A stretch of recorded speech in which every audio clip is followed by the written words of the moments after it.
Bonjour tout le monde.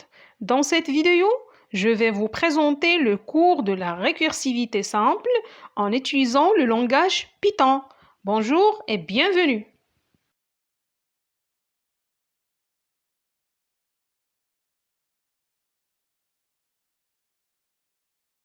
Dans cette vidéo, je vais respecter le plan suivant.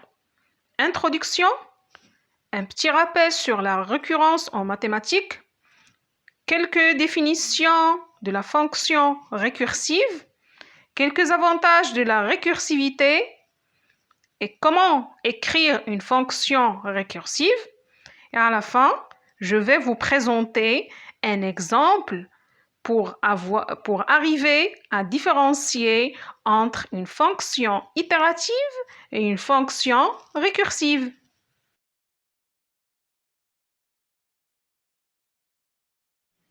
Dans notre vie, la résolution de n'importe quel problème complexe consiste à le décomposer en plusieurs sous-problèmes plus simples qui seront étudiés séparément.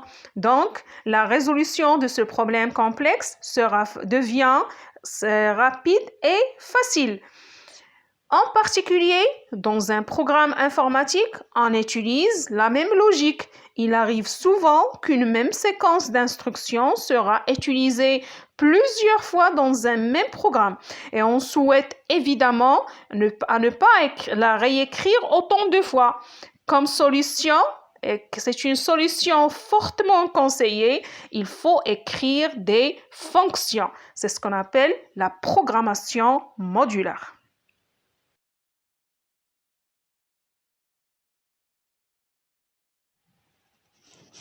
Puisque la conception d'une fonction récursive n'est pas éloignée du principe de démonstration par récurrence, j'aimerais bien faire un petit rappel sur la récurrence en mathématiques. Prenons l'exemple d'une suite numérique UN définie pour tout n appartenant à grand n, à l'ensemble grand n, comme suit. U0 égale à 1 et UN égale 2 fois UN-1 plus 3. Le principe de la démonstration par récurrence est le suivant. Tout d'abord, on démontre que la suite UN satisfait une telle propriété pour le cas de base U0. Et ensuite, on suppose que cette propriété est valide pour UN-1 et on démontre que cela implique que la suite UN satisfait aussi cette propriété pour tout n supérieur strictement à 0.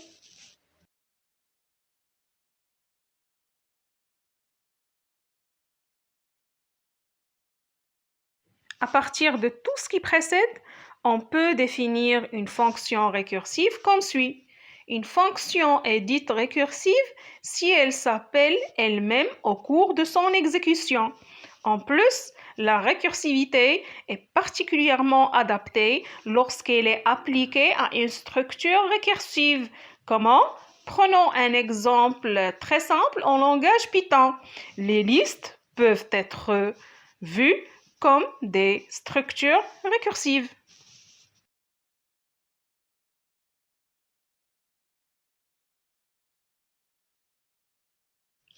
Pour citer quelques avantages de la récursivité, on peut dire tout simplement que la récursivité permet de résoudre plusieurs problèmes.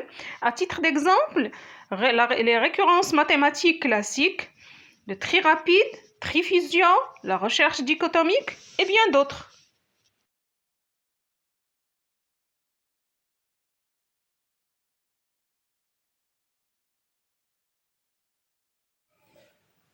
Maintenant, la question qui doit être posée est la suivante. Comment écrire une fonction récursive? Pour répondre à cette question, 2 points sont essentiels. Le premier point dit que l'idée de base pour écrire une fonction récursive consiste à définir tout d'abord le modèle mathématique de la fonction de récurrence et tout ça à travers des instructions qui doivent être bien posées. Le deuxième point, dans ce modèle mathématique, il faut déterminer une fonction d'arrêt pour assurer la terminaison de cette fonction récursive. Sinon, cette fonction sera tournée d'une manière infinie.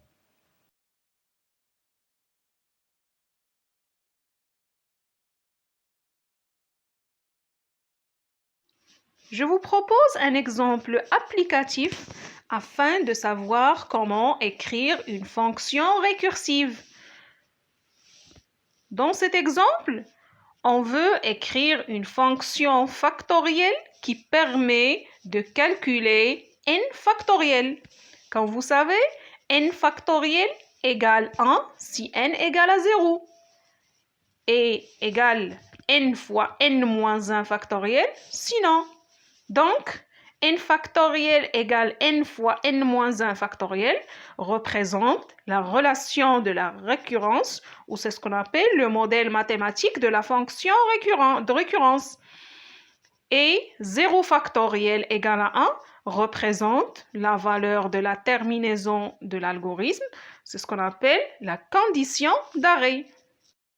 Pour résoudre ce problème, on peut utiliser l'un des deux types de fonctions suivants.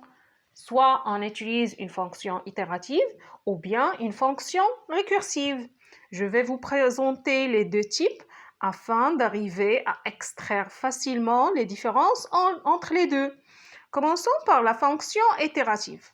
Elle est définie comme suit, df factoriel n. Donc tout d'abord, il faut initialiser la variable fact par 1. Ensuite, il faut utiliser la boucle for. For i in range 2, n plus 1.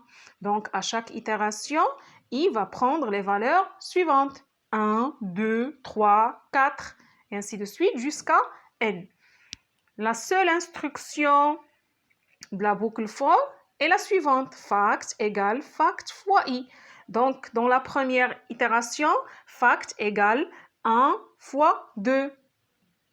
Dans la deuxième itération, fact égale 2 fois 3, et ainsi de suite jusqu'à la fin de la boucle. Et enfin, la fonction va retourner la valeur de fact calculée permettant de calculer n factoriel.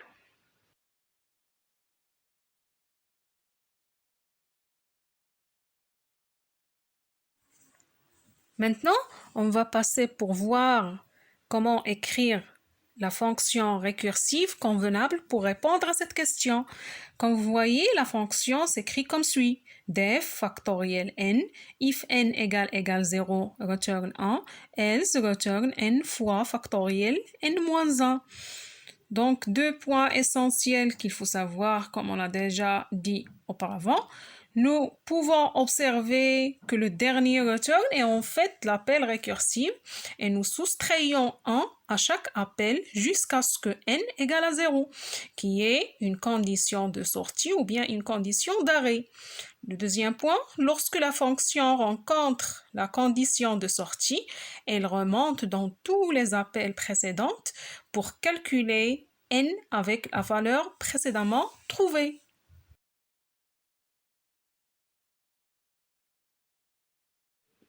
Dans la vidéo prochaine, pour faciliter la compréhension d'une fonction récursive, je vais vous présenter le principe de fonctionnement de ce type de fonction, c'est-à-dire comment ça se passe l'exécution d'une fonction récursive.